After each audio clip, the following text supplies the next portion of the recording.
Campo e Batom, o programa da mulher rural brasileira. Eu sou Alessandra Bergman, jornalista, recebo e trago neste programa convidados e convidadas de todo o país para mostrar, ensinar e aprender contigo, mulher rural. Estamos nas redes sociais, youtube.com/Campo e Batom, siga a gente lá. Somos Programa Cast no Spotify, se você está na colheitadeira, no carro, pode assistir esse programa a hora que você quiser. Também no Facebook e assista a gente no Instagram. E a gente fala sobre todos os assuntos que envolvem o agronegócio, a produção rural e as mulheres. Não poderíamos deixar de falar no Dia da Abelha desses agentes tão importantes para a lavoura e para o meio ambiente. E para falar comigo hoje, duas especialistas sobre o tema. Vamos falar com Ana Sade, ela que é diretora executiva da Associação Brasileira de Estudos das Abelhas. Bem-vinda, Ana Campo e Batom! Olá, muito obrigada pela oportunidade. Olá a todas. Isso aí, você está já em Brasília por causa do evento que aconteceu hoje, dia 20, aí em Brasília, é isso? Exatamente. Nós tivemos um evento maravilhoso discutindo toda a importância das abelhas para o serviço de polinização, para a biodiversidade, impacto nas mudanças climáticas. Foi uma pauta muito atual e muito boa. Vamos falar sobre isso também. E está comigo também ela que é uma estudiosa das abelhas, doutora, bióloga, também coordenadora do Observatório das Abelhas, um assunto que nós vamos falar hoje aqui também. Bettina Blostein, bem-vinda a Campo e Batom novamente. Você já veio aqui, mas com muito prazer eu te recebo de novo aqui, tudo bem? Olá, Alessandra. Olá, pessoal. Um prazer estar aqui novamente, especialmente para falar com mulheres, né? Porque, afinal de contas, quando a gente fala de abelhas, abelhas sociais são um matriarcado. Então, as mulheres aqui no mundo das abelhas são realmente os agentes que determinam as coisas. Então, é um prazer estar contigo novamente, Alessandra. Interessante que você falou, né? A colmeia, ela tem a abelha rainha, que é a comandante de tudo, né? Como é que funciona essa hierarquia das abelhas? E você falou uma coisa interessante, ela tem muito a ver com o feminino, né? A estrutura da colmeia, da abelha, tem muito a ver com o feminino. E eu estava lendo esses dias um post sobre, tem as operárias, tem as faxineiras, tem toda uma estrutura, né? E a abelha também, no mundo espiritual, ela é significado de organização. Outra informação que surgiu, né? Bettina, fala um pouco mais dessa ligação da abelha com o feminino. As abelhas, elas são um exemplo de organização social. A gente estuda na escola, né? Pequenininho, a gente já começa a estudar o papel das abelhas. Sabe que tu falou dos papéis das abelhas, da abelha faxineira, abelha enfermeira. As abelhas, elas vão mudando de profissão, entre aspas, à medida em que a idade passa. Então, cada abelhinha vai passar por todas as etapas, ela vai passar por profissões ao longo da vida.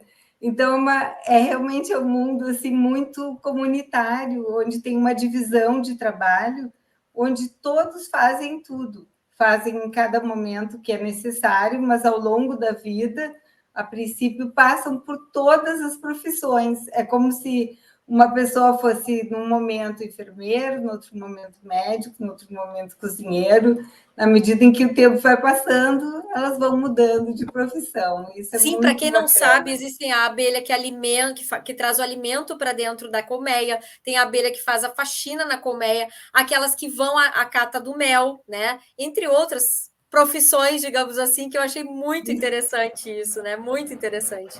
Isso mesmo. Mas, Ana, conta pra gente um pouquinho. Aqui a gente tem muitas produtoras rurais nos assistindo, e a gente quer falar também um pouco sobre esse universo da abelha ajudando na produção, principalmente de grãos, né? Que é uma coisa que muitas vezes as pessoas não desacreditam, né? Mas qual a importância da abelha? E é possível conciliar lavoura e apicultura? Nossa, muito boa a sua pergunta. Isso sempre aparece e a gente está sempre procurando esclarecer. Total integração abelha e lavoura. Por quê? Porque nós temos uma série de culturas em que elas, se eu não tiver abelha, eu não vou ter produção. Então, muitas vezes no meu café da manhã, se eu não tiver melão, melancia, se eu não tiver abelha, possivelmente elas vão estar super mirradas ou nem vai ter. Nós não vamos ter essas frutas. Então, qual é a integração? Muitas vezes eu tenho uma dependência, se eu não tiver abelha, ou vamos falar assim, se eu não tiver o polinizador, as frutas não ficam bonitas, os grãos não ficam mais produtivos, e se eu não tiver abelha, acontece isso, e se eu tiver abelha, eu promovo esse trabalho. Então, você me perguntou alguns exemplos. Soja. Soja, até um tempo atrás, ninguém falava que existia esse ganha-ganha, vou usar esse termo, desse ganha-ganha. Hoje já existem estudos comprovando em que você, colocando soja, dependendo da variedade que é a soja, eu posso aumentar até 18%, aumentar um rendimento na produtividade. E eu posso ter mel de soja, que é muito bom, por sinal, mel de soja. Então, pegando o gancho das mulheres, no Paraná, por exemplo, nós temos uma produtora de soja que é apicultora, em que os resultados do trabalho, do uso da abelha e da soja no Paraná está sendo, com essa produtora específica, está sendo muito positivo e uma rentabilidade muito boa. Mas eu tenho canola, maçã, melão, melancia e outras culturas que têm uma importância maior ou menor com as abelhas, com os polinizadores. E essa administração desses animais é a mesma administração feita pelo agricultor, ou é possível fazer, é preciso colocar alguém mais especialista no ramo, o apicultor, o sócio, tem N formas de fazer isso, não tem, Ana?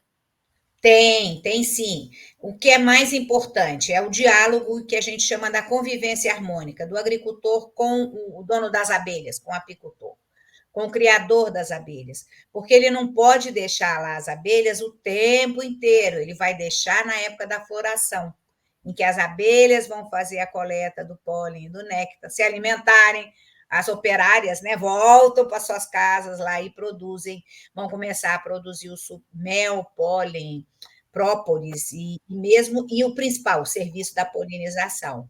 Então, esse diálogo é muito importante, porque é o apicultor que vai levar as abelhas. E aí é o que a gente chama muito de fazer boas práticas apícolas e boas práticas agrícolas.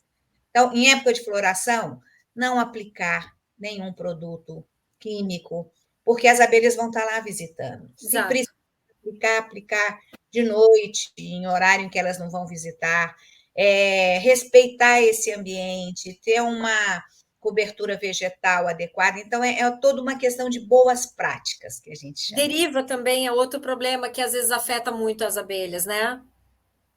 Também, mas hoje já tem tecnologia em que você pode aplicar em cima, isso, eu não vou ensinar para as agricultoras, né? Me desculpem, né, Claro, meninas, elas que estão me sabem. ouvindo. Elas já sabem. Hoje a gente tem tecnologia que você não precisa reduz substancialmente a deriva. Né? Então, Que bacana. possível, sim, é o que a gente chama convivência harmônica.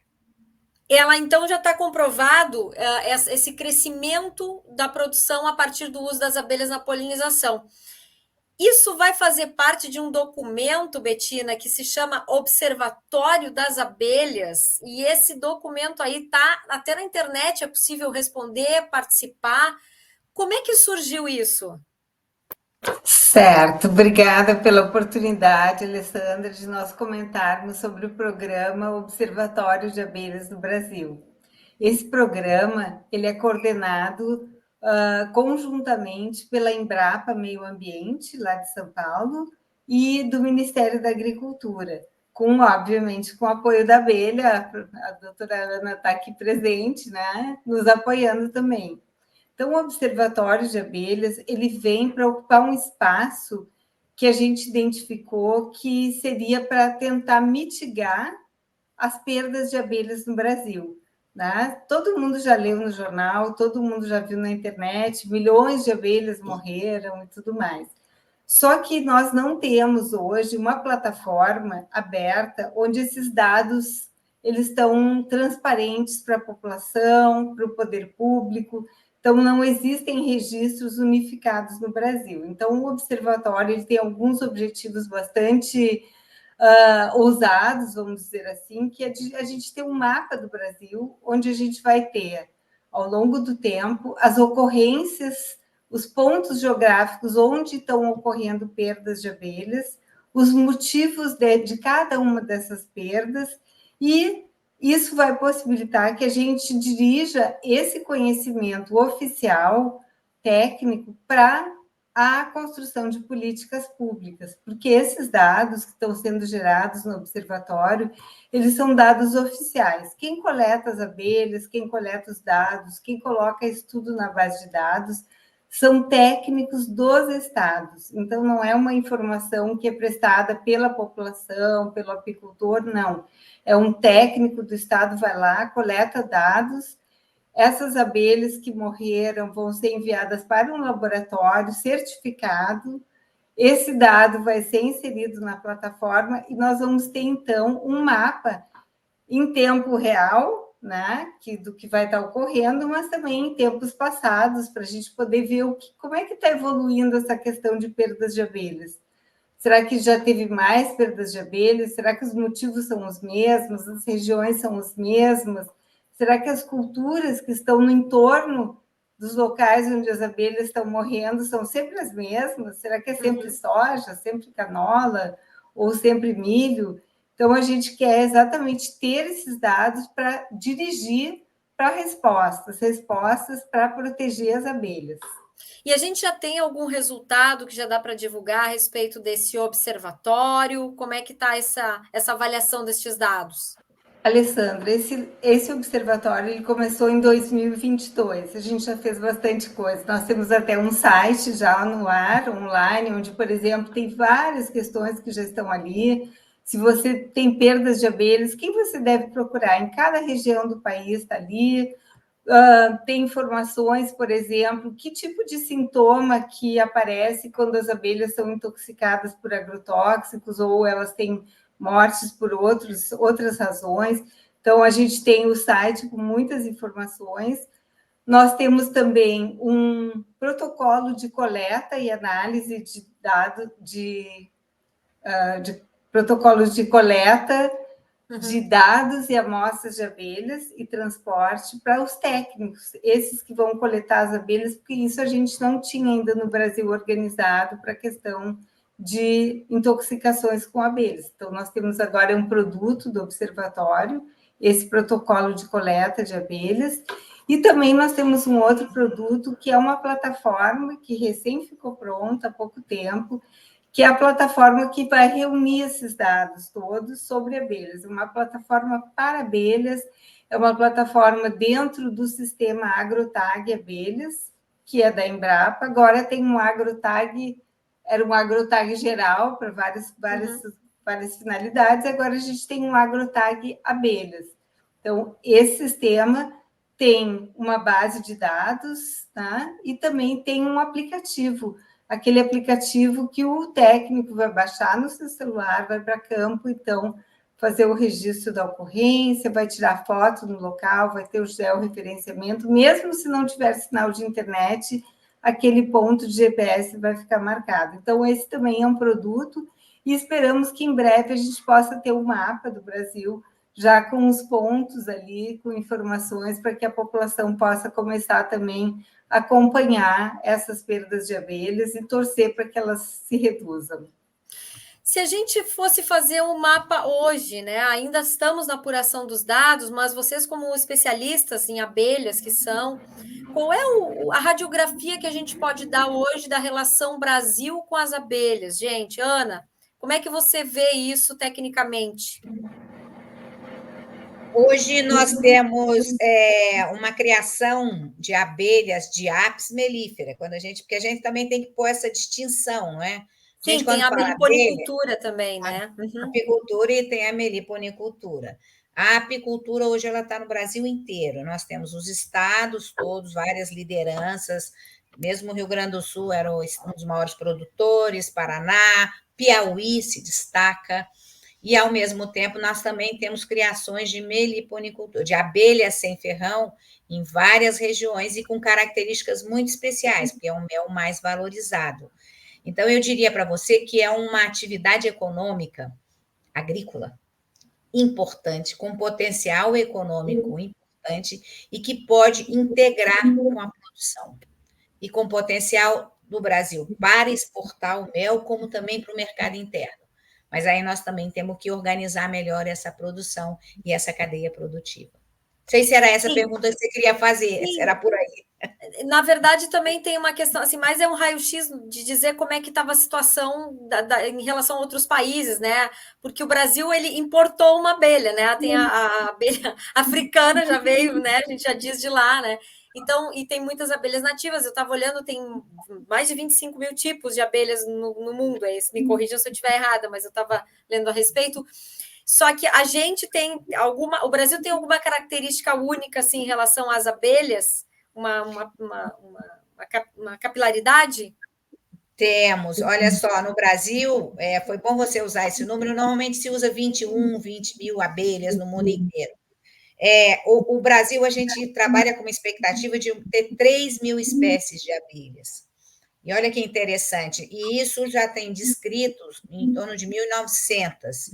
Isso é todo um trabalho científico, que tem que pegar a abelha, identificar, ver onde ela fica, o bioma, o ecossistema em que ela está ali dentro, né? E nós temos uma liderança muito boa em termos de números de abelhas sem ferrão, que são em torno de 256, né? Que a professora Bettina pode confirmar comigo, 256, 258. E é interessante porque acaba sendo o país que tem o maior número de abelhas sem ferrão nessa faixa onde existem essas abelhas. Isso com relação às abelhas sem ferrão. Em relação à produção, hoje a gente é o 8º ou 9º exportador de mel, só de mel. Isso sem falar de todos os outros subprodutos, como própolis, a apitoxina e a geleia real, e principalmente o papel do serviço de polinização, que se estima, esse é um número mais recente, porque ele tem que estar sempre sendo atualizado, que está em torno de 42 bilhões de dólares só o serviço da polinização no Brasil. Então, olha o potencial que nós estamos falando, de economia pura, de agregação de renda, incorporação social e oportunidade para várias famílias no campo.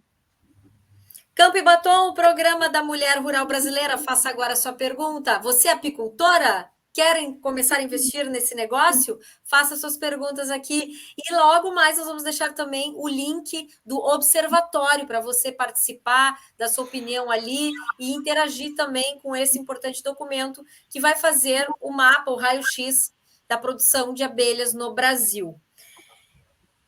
Bettina, que tal a gente falar um pouquinho sobre algumas boas práticas de apicultura com lavoura? O que seria interessante? O produtor quer começar. Bom, gostei dessa ideia. Tem uma plantação de milho, tem uma plantação ali de soja. Quero fazer esse negócio aí. Quero ter abelhas aqui próximo à minha propriedade. Quais são as boas práticas? Alessandra, tem algumas coisas que são realmente fundamentais para se ter uma apicultura viável, apicultura e meliponicultura. A primeira coisa é a paisagem. Paisagem é aquilo que a gente consegue enxergar no entorno. Então, se a gente tem colmeias de abelhas no campo, o entorno tem que ter alimentos para as abelhas, porque a casa a gente está fornecendo, a gente fornece uma colmeia bem organizadinha, bem adequada, mas as abelhas precisam de alimentos. Então, a gente tem que dar um tratamento para elas adequado nesse sentido. O alimento ideal é ter um ambiente diverso, paisagens homogêneas, aquelas que a gente olha e a paisagem a perder de vista só tem uma cor, uma cultura única, não é uma boa paisagem para abelhas, porque mesmo que aquela cultura ofereça flores, vai ser por um período limitado. Só que as abelhas, elas são perenes, elas precisam se alimentar ao longo de todo o ano. Então, a paisagem é fundamental. E a Ana até citou anteriormente, que eu acho fundamental, é o diálogo com o agricultor. Mesmo que a gente seja agricultor e tenha uma apicultura, a gente tem que falar com a vizinhança, com os outros agricultores, porque a gente sabe que o uso de agrotóxicos no campo muitas vezes pode prejudicar as abelhas se esse uso não for adequado. Então, uma coisa interessante que parece até um pouco simplória, é simplesmente se usar a bula dos produtos agrotóxicos.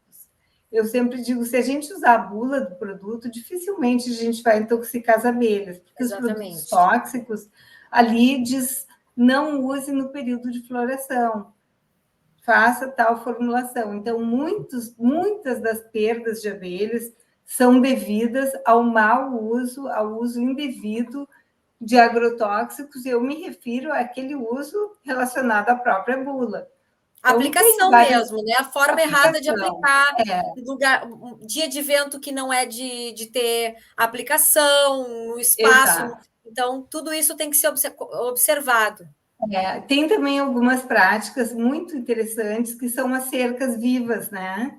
Tem várias plantas que a gente pode enriquecer a propriedade, por exemplo, com plantas que são plantas favoráveis às abelhas. Isso se usa muito na Europa, né? Nos campos que não são tão usados, nos jardins, eles fazem misturas de sementes, mesmo com plantas anuais, né? E semeiam nos campos para que sempre tenha floração para as abelhas. Aqui no Brasil se usa muito árvores que são árvores que florescem em longos períodos. Então, em cada região do Brasil, os apicultores, a comunidade que gosta de abelhas, sempre tem aquela listinha das plantas que as abelhas gostam. Tem até livros sobre isso. A Associação Abelha tem muito material lá no site sobre isso, podem lá procurar. Bacana.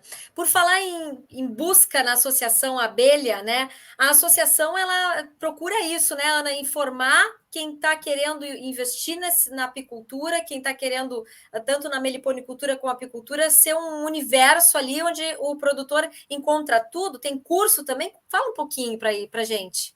Tem, muito obrigada pela pergunta. Tem sim, o que a gente detectou, nós detectamos, nós estamos fazendo 10 anos de existência, de uma caminhada de 10 anos. Então, nós detectamos assim que era muito importante que essa informação chegasse no apicultor, no meliponicultor, no produtor agrícola, sobre as abelhas, sobre a importância da polinização. Então, no nosso site tem acesso a cursos em parceria com a Embrapa e com o Senar, a vídeos, vários vídeos, o melhor local para você colocar o seu meliponário, o melhor local para você colocar o seu apiário, qual é a abelha mais adequada para aquela região, não usar, não ficar trazendo abelhas de outros biomas, de outros locais diferentes. Tem fotos de abelhas, tem toda uma base de dados enormes que a gente procura traduzir, né, entre aspas, aí, levar de uma forma mais palatável à sociedade. Tá? Porque muitas vezes é uma linguagem que muitas vezes ninguém. Não adianta eu falar para você aqui que a Apis mellifera africana veio para cá, que todo mundo fala assim: o que é a Apis mellifera? É a abelha do mel, é a famosa africanizada. Então, assim, ou mesmo a jataí, usar os nomes das diferentes abelhas que existem. Então, a gente, com base no conhecimento científico, a gente leva essa informação, procura levar essa informação para toda a sociedade.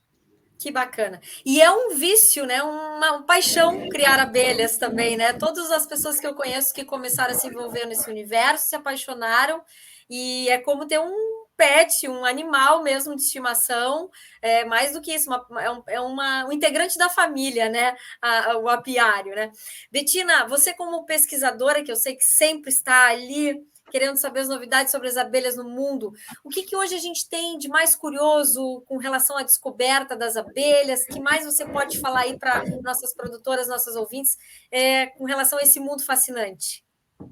Olha, Alessandra, eu acho que tem muitas coisas legais, na verdade, às vezes mais próximas de nós do que a gente imagina. Né? Quando a gente vai, por exemplo, para o jardim e fica olhando as flores, a gente pode ver muitas abelhas diferentes, abelhas coloridas, abelhas verdes, vermelhas e tudo mais. Então, na verdade, as novidades estão bem perto de nós. Mas eu queria também chamar para um outro ponto, assim, que eu acho que a gente tem que abrir os olhos, que são as questões relacionadas aos eventos climáticos extremos, né? Que também é um jeito de cuidar das abelhas, né? Quando a gente pensa em se preparar para esse futuro que já chegou.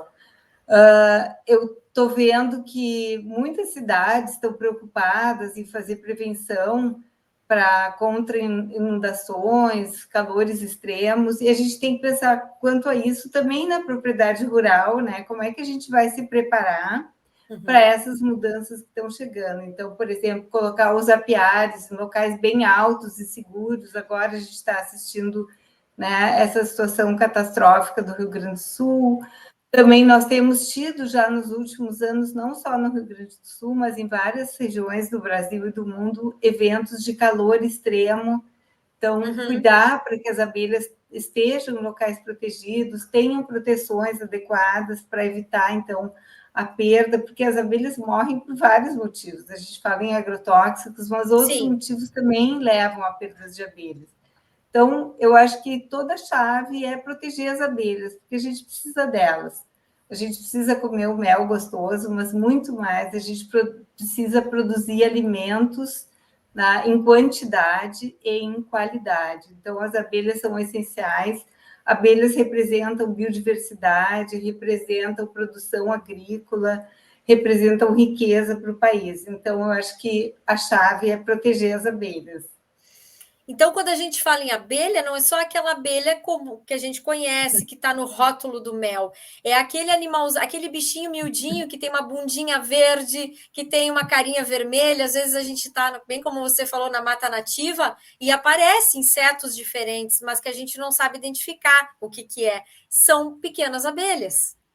Exatamente, e elas são essenciais, porque muitas plantas dependem de abelhas específicas.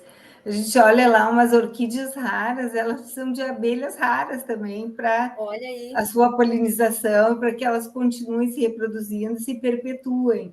Então, existe na natureza assim, uma série de organismos, né, que têm os seus matches. Os seus pares, exatamente, seus pares, seus matches, né, que são essenciais. Então, a gente fala muito das abelhas melíferas, mesmo da meliponicultura, porque são as abelhas manejadas, mas as abelhas que têm essencial valor e necessidade são as abelhas, aquelas que muitas vezes a gente não sabe o nome, que são as abelhas nativas, né, as abelhas silvestres nativas.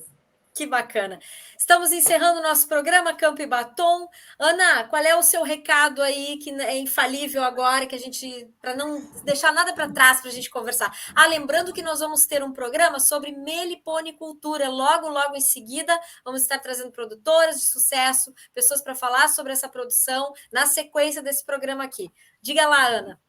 É muito importante que conservem o ambiente e considerem as abelhas parceiras, abelhas femininas, hein? Olha só, nós estamos falando de mulheres.